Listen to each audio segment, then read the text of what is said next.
Hello, and welcome back to Bible Wits Bible Corner. Today, we're going to be in the book of 1 Kings, and I'm going to read chapter 3, verses 23 through 25, starting with the English Standard Version. Then the king said, "The one says, 'This is my son that is alive, and your son is dead.' And the other says, 'No, but your son is dead, and my son is the living one.' And the king said, 'Bring me a sword.'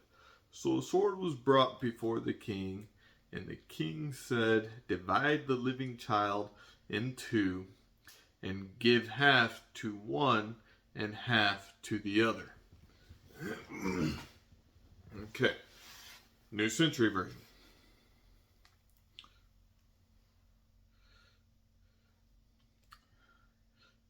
Then King Solomon said, "One of you says, 'My son is alive and your son is dead.'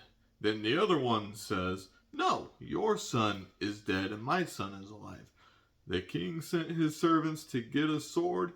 When they brought it to him, he said, 'Cut the living baby into two pieces and give each woman half.'" Okay.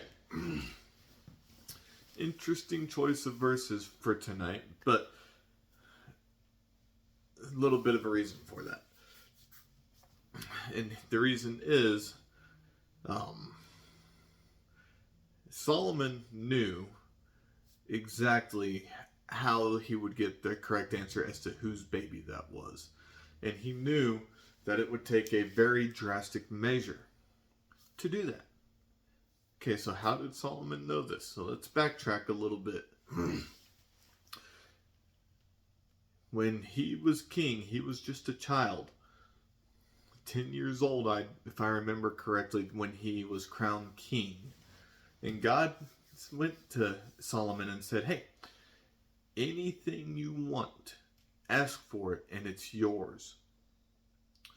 So he didn't ask for riches.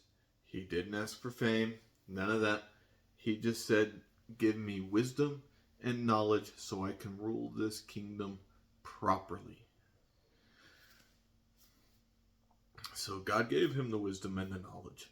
And because he didn't ask for the fame or the riches, God also gave him those things. Okay. Does that mean that that exact same thing can happen to us today? This is a small side note. No, those exact same things can't happen in that sense today. It is important to ask for wisdom and knowledge, yes. Asking for riches and asking for fame is selfish and greedy, so that's not a good thing to ask for. However, can you get riches and fame by obtaining knowledge and wisdom? Who knows? Each person has their own story on that. Anyway, back to Solomon. So, he finds out who the real mother is. The real mother cries. Her heart is filled with grief. Says, "No, go ahead and give the baby to this woman." So Solomon says, "No, you don't have to kill." Tells the servants, "Don't kill this child. Give it to the first woman that spoke, because that is the real mother." All right. What can we take from that today? Drastic measures sometimes are what's needed to go through situations, but that's not always what's needed.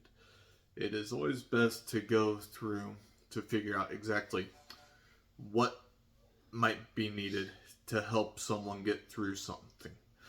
Do they need just a gentle push, or do they need that drastic measure? And that's where wisdom and knowledge come in. If you have the wisdom and knowledge to know how to handle situations, how to help people through, you will know if they need that gentle push or if they need the drastic measures.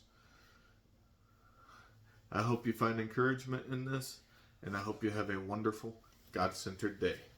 Bye.